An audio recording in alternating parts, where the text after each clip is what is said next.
If you made it to the final rounds and still didn't get the offer, that is one of the hardest things to process as part of a job search. You did the work, you cleared the earlier stages, and you had great conversations, but the rejection came anyway. Sometimes it comes down to things completely outside of your control. But there are also some specific patterns in how senior candidates present themselves that can quietly influence the outcome. And they're very fixable once you see them clearly. I'm Danielle Bradley. I'm a career coach for mid-career professionals, and I help them navigate transitions, career pivots, getting promotions, and I help them with their resumes, their LinkedIn profiles, their interviews, with more strategy and confidence for today's market. Today, I want to walk you through 5 patterns that can affect how senior candidates present themselves in final interview rounds and what to change before your next one. If you're a manager, senior manager, director, or VP, and you're struggling with landing the offer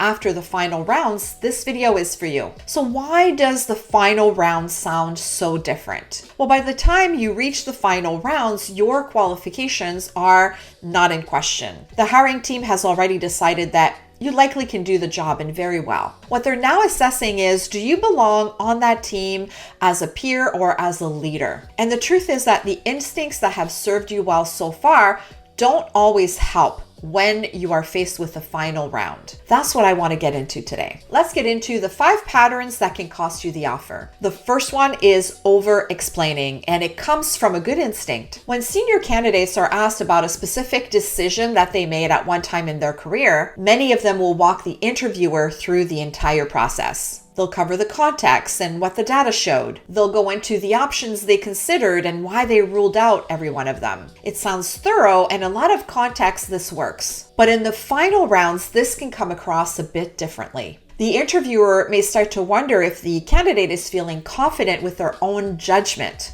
or if they're still making a case for the decision they made rather than owning it fully. Leaders who are solid with their call tend to lead with the decision itself and go more into the reasoning for it if the interviewer wants to go deeper into it. So rather than start with your full thought process, try leading with the conclusion. Something like this: we decided to do X. Here's the short version of why. If they want more context, they'll ask you. The second pattern is a lot harder to catch because it comes from a really good place. Senior leaders who have built strong teams tend to lead with the we, and they mean it. The work was shared. But the issue in a final round interview, even in prior interviews, is that the interviewer really needs to understand what you did specifically, not just your team. If all of your answers are framed through the collective language, such as, we launched this, our team delivered this, we came under budget, they can leave the conversation without feeling fully clear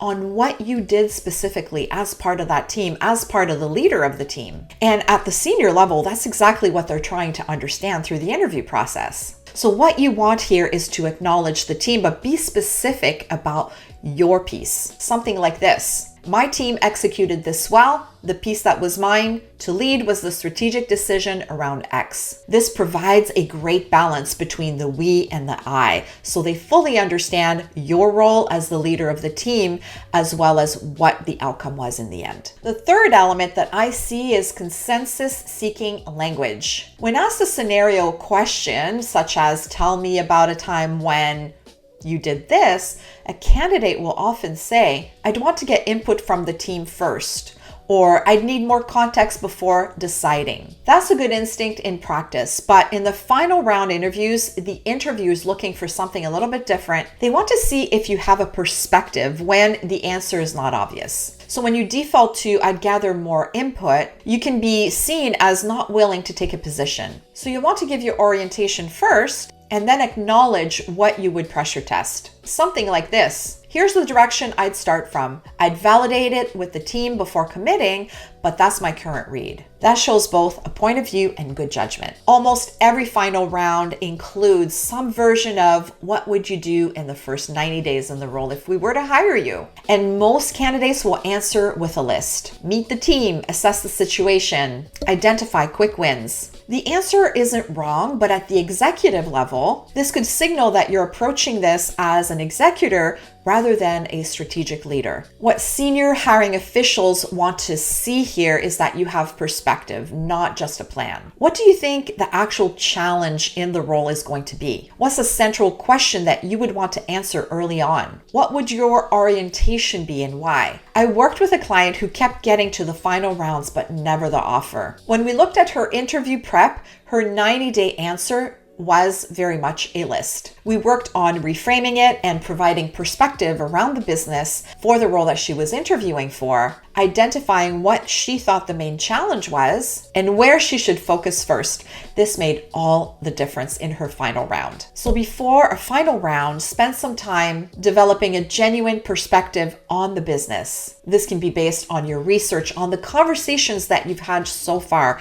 They will be sharing so much about the challenges that they're having through the interview process, and you want to take really good notes and develop your perspective. It doesn't have to be a full plan because you can only find out so much about the challenges and how you might be able to resolve from the outside in. However, you will have a lot of clues, and showcasing your perspective, not just a list of tasks, really helps to position you in the final rounds. The fifth pattern is a surprising one. Hiring committees at the senior levels will often push back on what a candidate might say. And this is not necessarily because they disagree with it. They want to see what the candidate will do under pressure. And a common response is to immediately walk it back. Oh, that's a good point. You're probably right. It feels collegial, and a lot of times it could be the right response. But in a final round interview, if you cave in to your position too quickly, it can signal that you didn't have a deep belief in that perspective to start with. So you want to acknowledge the pushback without abandoning your stance completely. Something like this: that's a fair point and it's worth factoring in.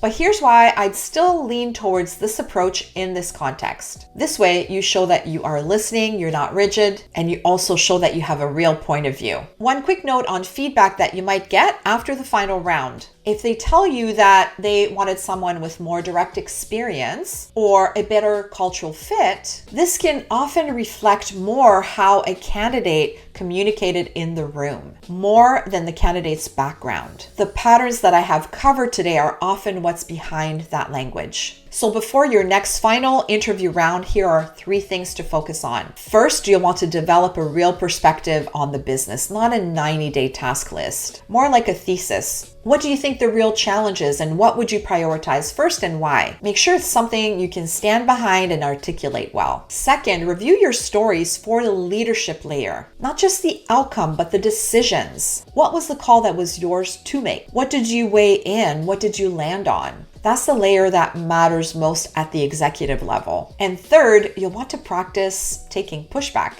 Ask someone to challenge your answers and notice if you hold your ground or do you adjust right away. Most people find something like this out the first time they're in the room, so it's helpful to practice. The good news is all of these patterns are 100% fixable. They come from good instincts, but they land a bit differently at the executive level. Once you know what they're looking for, you can prepare for it. Subscribe for more mid-career advice for today's market. And if you'd like some support with your own job search, you can book a free Get Hired strategy call with us. The link is in the description below. And you can watch this video next. How to tell if your interview went well. 5 signs to watch out for. The link is below as well. I'll see you in the next video.